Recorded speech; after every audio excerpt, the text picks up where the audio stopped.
The air inside the abandoned storage unit holds a stillness that feels older than memory, older than the dust it carries. A faint beam of morning light pushes through the dented metal wall, striking the concrete floor where time once froze around a single unanswered question. The investigator steps in slowly, boots touching ground as if interrupting a long-buried whisper. Somewhere in this dim chamber, the ghost of a forgotten moment waits, quiet, patient, unchanged. It is the scene where everything began, and where everything refused to end.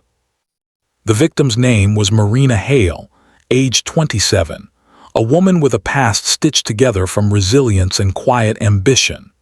Born in a small Arizona town and known for her work cataloging regional histories, she spent her final years tracing desert settlements, interviewing elders and preserving stories others had left behind.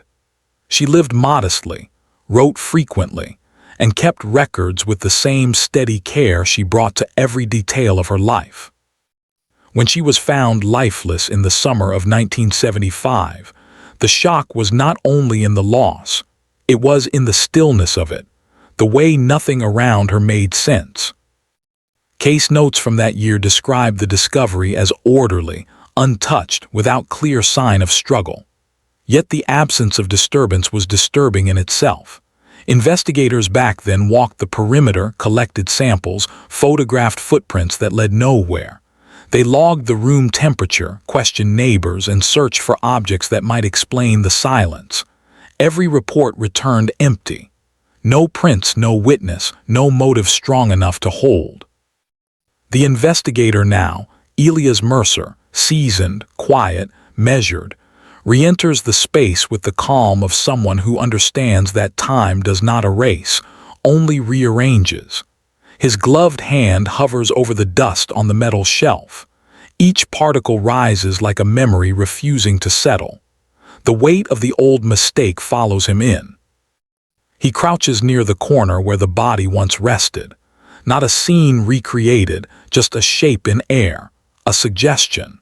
Marina's life reduced to a marked location on an old sketch. He studies the lines drawn by a detective whose name faded from departmental records decades ago. Something in the room feels unchanged, as if the moment never fully closed. A file he carries under his arm slips slightly. He steadies it, listening to the soft scratch of paper inside. Paper memories. Ghosts in a folder.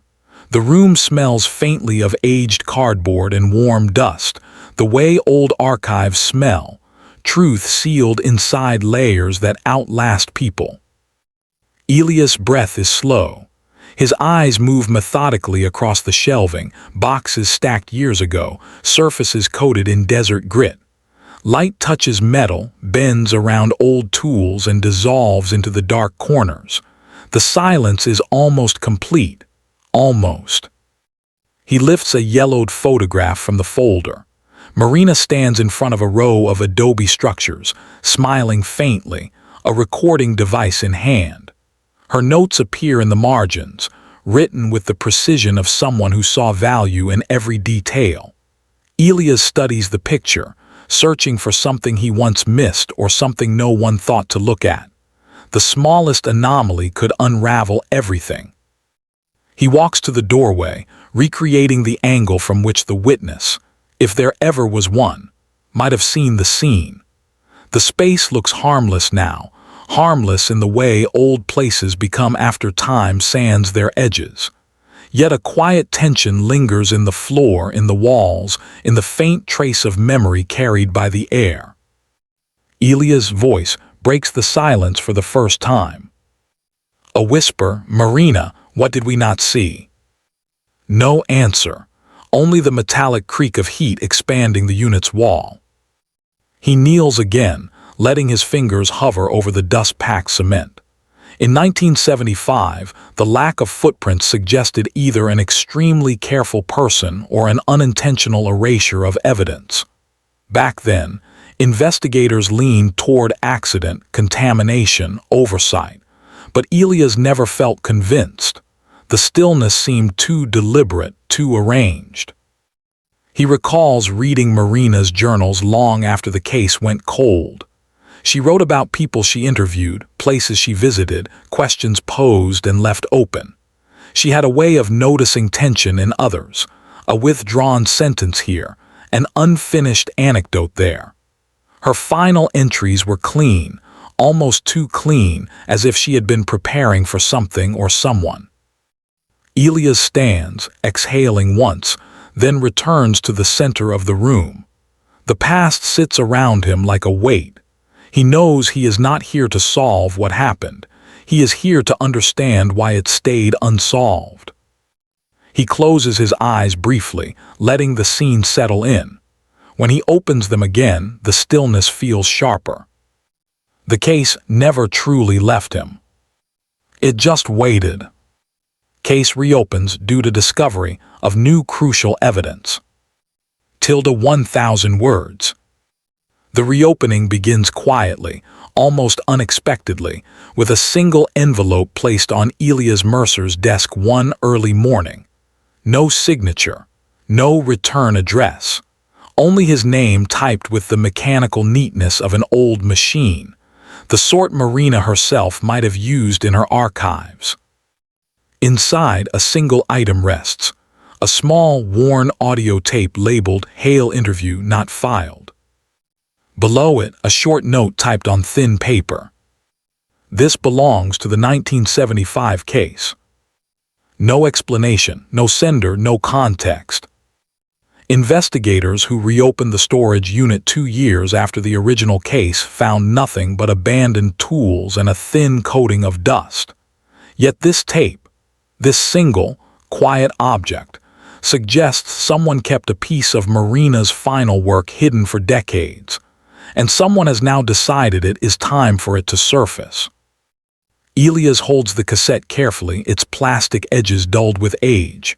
A faint smell of paper glue and old audio stock rises from the envelope. He turns it over slowly, reading the faded writing again. The label matches Marina's documented style, fine strokes, upright letters, methodical spacing. But this tape was never cataloged with the rest of her recordings.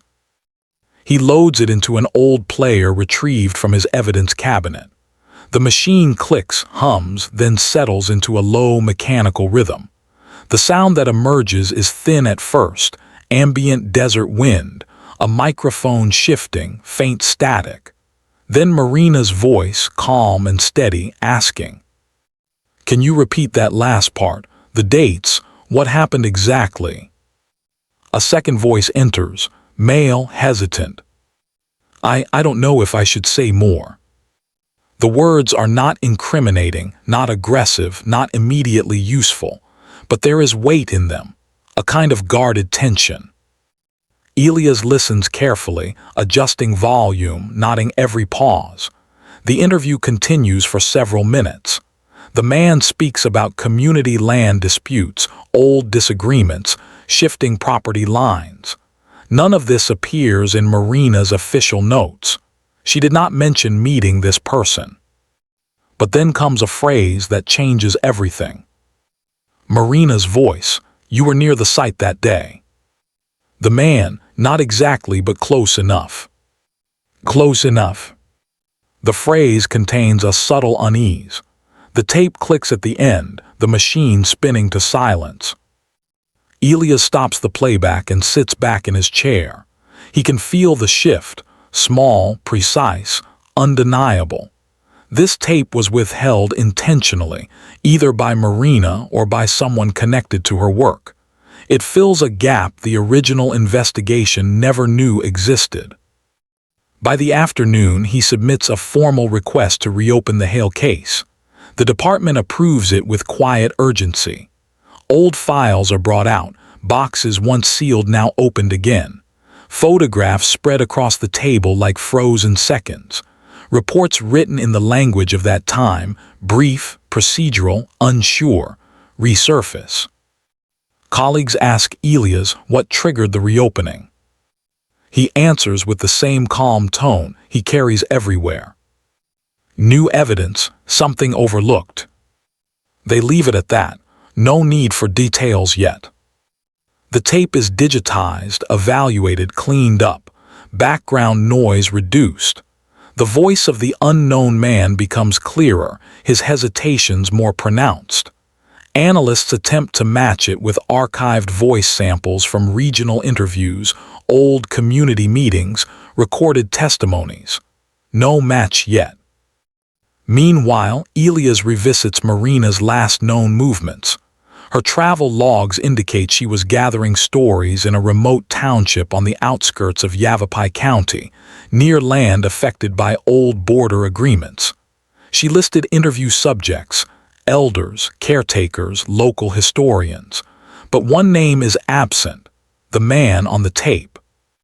This omission feels deliberate.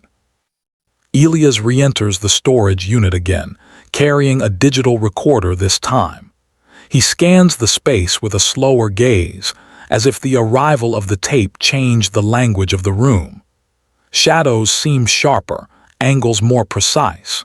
He imagines Marina standing here, tape recorder in hand, listening to someone who hadn't yet decided how much to reveal. He repeats in his mind the man's words. Close enough. A phrase with distance built into it. He inspects the corners again, checking for signs that anything in the space might point to a hidden object or intentional placement. Nothing stands out. The unit remains as still as ever, unchanged by time or investigation. But the case is open now, and the silence no longer holds. Investigator examines past reports to identify overlooked details. 1,000 words. Old reports are spread across Elias Mercer's desk in neat, chronological rows, each one representing a fragment of a story told too quickly in 1975. He reads them with a slow, steady patience, the kind that comes only from years of understanding how truth hides inside minor omissions. The first report details the discovery of Marina Hale's body by a maintenance worker. The worker noted the door was partially ajar and the interior was unusually clean. Elias pauses over that phrase. Not clean, unusually clean. A detail dismissed at the time as coincidence, but one that now feels like a deliberate sign. He continues reading. Uniformed officers noted limited dust patterns, inconsistent with long-term storage.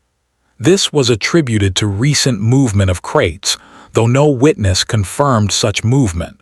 A subtle inconsistency. He flips to another file, the forensic summary. Basic tests performed, nothing conclusive. But he notes the absence of audio analysis, no review of Marina's tapes, no accounting of missing materials. It was assumed everything found in her home represented the full collection. No one considered that something might have been removed. Pages turn quietly. Reports rustle softly, like old leaves shifting in a dry wind. A witness statement catches his attention. A neighbor reported seeing a car parked near Marina's place several days before she was found. The license plate was partially recorded, an incomplete sequence dismissed simply as unreliable memory. No follow-up. Elias looks up from the file thinking, memory is rarely useless. It is only incomplete. A partial license plate, if cross-referenced with regional vehicle records from that year, could narrow possibilities significantly. But the technology did not exist then. Now it does. Another report mentions an argument Marina supposedly had with a colleague, a disagreement about access to certain historical documents. The details were minimal, mostly hearsay, but the tension was noted. Elias underlines the mention, not because he believes it indicates guilt, but because it indicates pressure. He opens Marina's journals next, the ones preserved carefully in an archival box. The handwriting is precise, consistent. Entries list interviews, travel notes, personal reflections in measured language. But Elias notices that in the final weeks, the entries shorten. Sentences become tighter. Certain names are referenced indirectly, as initials rather than full identifiers. He flips through pages slowly until he reaches the last entry. A line stands alone. Some questions carry weight. 4 words, no explanation. He sets the journal down, breathing quietly. Weight implies consequence. Consequence implies risk. Risk implies someone aware of what she was uncovering. Returning to the tape transcript, Elias studies the pattern of speech from the unknown man. The pauses, the clipped answers, the avoidance of specifics. The voice wavers slightly when asked about dates, an inconsistency that might suggest uncertainty or discomfort. He creates a side-by-side comparison of the man's statements. Certain phrases repeat, not exactly, I guess, close enough. All lines avoid direct placement. As he works, the office grows quieter. Evening light fades to a dim amber, turning paper edges golden. The soft hum of the ventilation system fills the silence like distant static. While reviewing an old map of the interview locations Marina visited, Elias notices a small mark drawn faintly near a boundary line, a town she never documented, though it sits between 2 listed destinations, a place she likely passed through. He circles it. He re-examines property records from that area. Land transfers, name changes, disputes. Several individuals emerge as people Marina may have contacted, some still alive, some moved away. One name, however, repeats across different documents, a caretaker associated with a disputed parcel near where Marina conducted her interviews. A caretaker with no recorded interview. A caretaker whose initials match those found in Marina's final journal entries. Elias leans back slowly, letting the pieces settle in his mind. Not a breakthrough, not yet, but a direction. The details overlooked in 1975 begin to form a faint outline, like a shape emerging through desert haze.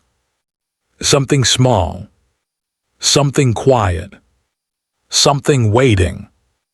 The list forms slowly, not through dramatic revelation but through methodical accumulation, the way dust settles layer by layer until a surface begins to show its shape. Elias Mercer reviews each potential connection with the same steady calm he carried into the old storage unit. No rush, no assumptions, just quiet analysis. Suspect 1. Richard Lowell, a colleague who once collaborated with Marina on preservation work involving historic land boundaries. Reports from the 1975 investigation noted an argument between them but offered no details.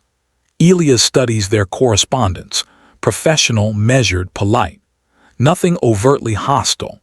Yet there are points where Marina's letters grow cautious, the language shifting subtly, as if she sensed tension rising beneath the surface of their work. Lowell claimed he was traveling the week of her death. No documentation was filed to verify this, only a statement handwritten on lined paper. Elias listens again to Lowell's old recorded interview. Speech smooth, consistent, confident, a practiced calm. When asked about the days surrounding Marina's discovery, Lowell paused briefly, just long enough for doubt to slip into the space between words. Elias marks the pause in his notes, not as proof, but as presence. Suspect 2. Diana Mercer, unrelated to Elias despite the shared surname, though the coincidence caught his attention only briefly. Diana lived near Marina's residence at the time. Their interactions centered on local projects, community documentation, neighborhood meetings, shared access to historical materials. Witnesses recalled they spoke often, sometimes late into the evening. Some described the relationship as supportive. Others hinted at strain over access rights to archived materials. Diana's statements to the original investigators appear thorough, but carefully curated. She listed locations visited on the night Marina was believed to have been in the storage unit, naming friends who have since relocated or passed. Her alibi stands on memory alone. Elias finds no direct contradictions, only the subtle neatness of someone who anticipated questions before they arrived. Suspect 3. Thomas Keene, a caretaker linked to the disputed land Marina researched near the end. His name surfaces across multiple documents, property reports, community hearings, handwritten notes in the margins of local meeting minutes. Marina referenced him indirectly in her journal, initials matching his, placed beside notes involving inconsistent boundary accounts. There is no interview record, not in Marina's tapes, not in the police reports. The absence alone is a presence. Keene lived quietly on the outskirts of the township. No known conflicts, no recorded disputes, yet his proximity to the land issues Marina studied places him closer to her final investigation than anyone realized. He told police in 1975 that he had barely known her. The phrase feels too light, too practiced. People rarely use barely when describing someone who asked questions that made them uneasy. Suspect 4. The unknown voice from the tape. Not because Elias believes the man is automatically involved, but because silence around a statement, particularly one hidden for decades, creates a shadow of suspicion by default. The hesitations in his speech suggest awareness of something sensitive, not criminal necessarily, but significant, and significance is enough to warrant attention. He plays the tape again, listening for tonal shifts, breath patterns, small variations. The man seems cautious. At one moment, Marina asks a direct question, "Were you near the boundary on the day in question?" And the response comes with a slight tremor, not exactly, but close enough. The tremor is not fear, it is restraint, someone holding back more than what was spoken. In 1975, the investigative pool narrowed too quickly. Focus collapsed on a single theory. Elias now widens it again, examining each path with equal weight. He spreads the suspect files across the table, arranging them in a slow arc of possibility. Motives vary: professional tension, disagreements over documentation, protective behavior around land claims, avoidance of uncomfortable truths. None are dramatic. None suggest impulsive action. They are quiet motives, subtle ones, the kind that blend easily into the silence of an unresolved case. As Elias examines the layout, evening shadows stretch across the floor of his office, darkening the edges of the documents. The room is silent except for the low hum of the ventilation system and the soft shift of paper when he moves a file. Each suspect offers pieces, movements, statements, omissions. But one detail stands out quietly. Only the caretaker, Keene, had no formal record of conversation with Marina, yet his name threads through her final weeks like a faint underline. Elias circles it. There is no conclusion yet. Only direction. The case continues. Clues emerge slowly, linking inconsistencies to emotional conflicts. 500 words. The first clue surfaces not in the files, not in the tape, but in a margin note in Marina's journal, a place where she rarely allowed emotion to bleed through. The note reads, "He avoids exact answers." No name, no context, just observation. Elias places the journal beside the transcript of the mysterious interview, aligning Marina's written remark with the man's spoken hesitation. The match is quiet but firm. Avoidance, indirection, a reluctance to anchor statements with certainty. He notices another detail. In the original police report describing the storage unit, the officer noted that dust patterns on one shelf were inconsistent with those on adjacent surfaces. The report dismissed it as minor disturbance from maintenance weeks earlier. But Elias saw that shelf with his own eyes. The layer was thicker than the rest, as if someone had once placed something there, then removed it long before investigators arrived. The disturbance was not recent. It was aged. Another clue emerges in the audio tape itself. Background noise shifts at one point, wind moving through a narrow corridor. Elias compares it to field recordings from Marina's other interviews. The tone matches a specific location, the disputed parcel near the old settlement ruins. Marina must have interviewed the unknown man there. She did not note this in her logs. The omission is not an error, it is intentional. As clues accumulate, Elias begins to see emotional patterns beneath factual inconsistencies. One suspect speaks too confidently, another too neatly, another not at all. Emotion fills gaps the records never captured. He listens again to Marina's voice, calm, patient, measured, yet beneath that calm lies something else, a faint strain, the sound of someone carefully navigating a truth they suspect may not be safe to hold. The clues do not point to violence. They point to pressure. Pressure often leaves marks invisible to procedural eyes, but clear to an investigator willing to look beneath surface patterns. Elias is willing. Unexpected twist reveals the least suspected person as killer. 500 words. The twist arrives not through confession, not through dramatic discovery, but through logic, quiet, steady, devastating. While re-examining property maps, Elias overlays Marina's travel paths with the reconstructed timeline from the tape. The alignment shows she passed near the disputed parcel on the same afternoon she met the unknown man. The location places her within speaking distance of the caretaker, Thomas Keene, regardless of whether she planned to see him. But Keene's statements in 1975 insisted he had barely known her. He also claimed he had no involvement in any discussion of land issues.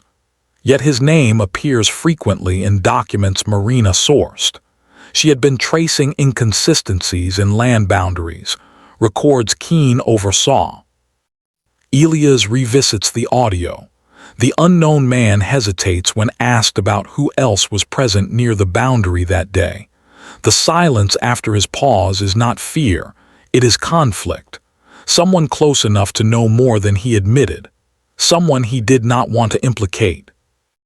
The key emerges in the dust pattern on the shelf, where something had once been placed and removed long before investigators arrived. Elias compares the pattern to the dimensions of Marina's recording device.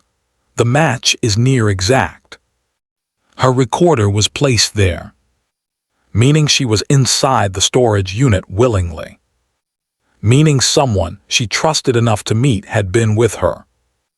Keene visited the storage unit monthly for maintenance during that period. He had access. He had familiarity with the space. He had the ability to ensure the room appeared unchanged. The twist becomes clear. The unknown voice is not the killer. He is the witness who said nothing.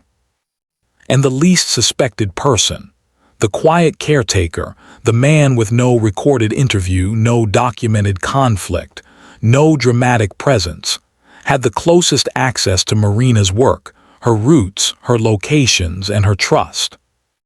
His motive was not aggression. It was preservation, of land, of records, of personal ties to a boundary dispute he feared her research would expose. Logic, not coincidence, reveals the truth. Keene, the quiet one, the one overlooked. The room feels heavier as Elias writes the name at the top of the final page. Not victory. Just wait. The report is nearly complete when the desert light outside Elias Mercer's office begins to dim. The walls shift from muted gold to a pale, thoughtful gray, and the edges of the documents on his desk soften into something that feels almost weightless. But the weight remains in Elias' chest, the quiet gravity that always settles in the final hours of a long investigation. Thomas Keene's name sits at the top of the last sheet, written in clear, steady ink. Not bold, not underlined, just present, undeniable, simple, precise. Elias stares at it for several minutes, absorbing the smallness of the discovery compared to the length of its shadow. Cases often end this way, not in grand revelations but in the slow rise of a truth that was always there, waiting for the right angle of light. The twist, unexpected, quiet, and painfully logical, has brought the long-frozen scene of 1975 into unsettling clarity. Not because the answers feel triumphant, but because they feel ordinary. A caretaker who kept to himself.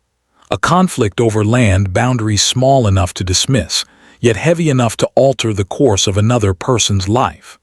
A silence held by someone who feared consequences, not consequences of guilt, but of exposure. A witness who never spoke. A room left too clean, too carefully arranged. The devastating part of cold cases, Elias thinks, is not their complexity. It's their simplicity once the pieces finally settle. He leans back, letting the chair creak softly beneath him. The air carries the faint smell of old paper and dust from the reopened evidence boxes. Light hums through the fluorescent panel above him, flickering slightly, as if echoing the uncertainty of the people who once worked this case with incomplete tools, incomplete methods, incomplete understanding. They did what they could. They missed what they did not know how to see. He sifts through Marina Hale's final journal again. The last entry remains as stark as ever.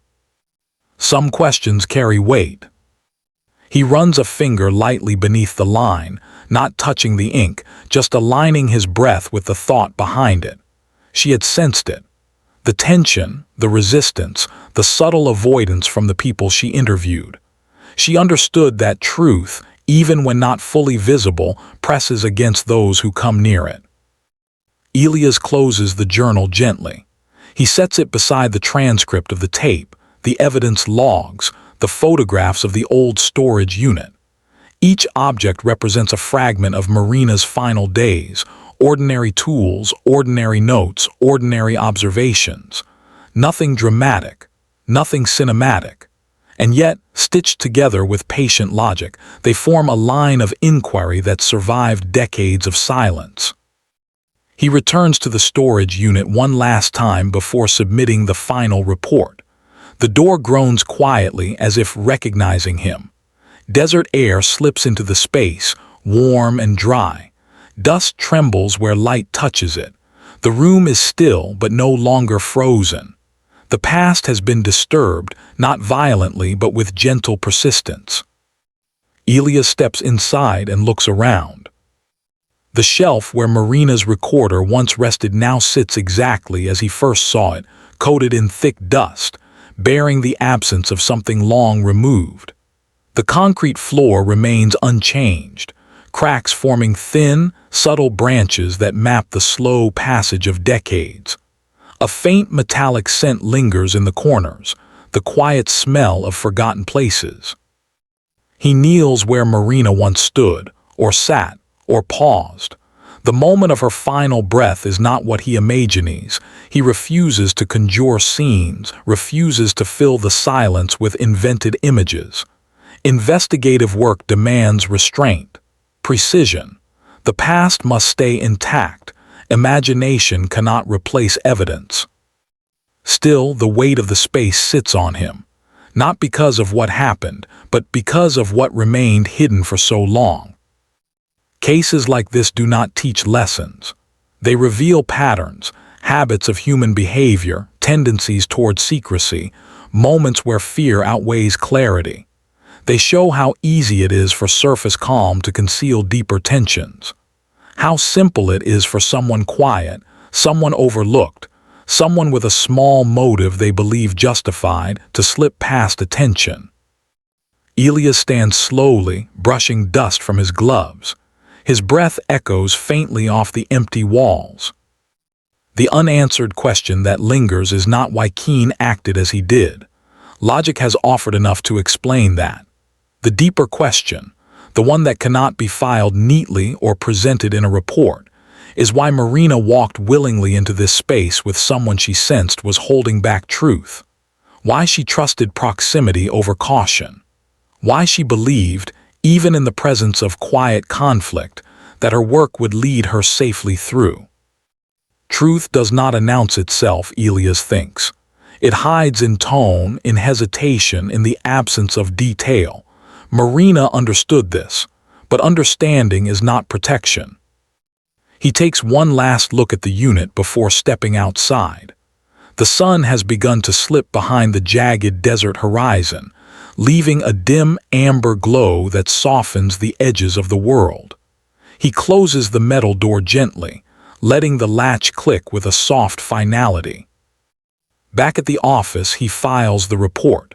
The case legally reaches its conclusion, not a dramatic one, not one that will reshape public memory, just a quiet correction of a long-standing error, a name placed where it always should have been, a truth pulled gently from silence. As he finishes the final documentation, a colleague pauses by the doorway. "Long week?" they ask quietly. Elias looks up with the faintest shift of expression, something between calm and contemplation. "Long story," he replies, "short ending." The colleague nods, not pressing further. When the office empties for the night, Elias remains seated for a while. The hum of the building softens. A paper on his desk flutters slightly in the air from the vent, then settles again. The small, ordinary movement reminds him how close truth often sits to invisibility. Marina's case is closed, but closure, as he knows well, is administrative, not emotional, not moral. He turns off the desk lamp, leaving only the faint glow from the hallway spilling across the room. Shadows stretch across the floor, forming long, muted bands that move with the quiet rhythm of the cooling air. Truth may not always be visible on the surface. It may not appear in bold lines or loud confessions. Sometimes it lives in the pauses between words, in the empty spaces on a shelf, in the hesitation of a voice unsure of what it should or should not reveal. Sometimes it hides in silence curated by fear or loyalty or self-preservation. And sometimes, truth survives only because someone years later decides to look again, slowly, carefully, without expectation of revelation. Elias gathers the final documents and places them in the archive box marked Hale, 1975/closed 2024. He seals it with steady hands and sets it on the shelf among other cases, each box a quiet record of someone's last unanswered question. Before leaving the room, he takes one last moment to sit in the stillness. No victory, no relief, just a muted human recognition that justice, even when achieved, can feel mechanical, that logic resolves facts but not absence, that truth, once uncovered, does not restore what was lost. He walks out, closing the office door softly behind him. In the hallway's dim light, the reflection of the archive boxes glimmers faintly through the glass window of the evidence room, a quiet reminder that even the clearest answers can leave a shadow. And in that shadow, something human remains,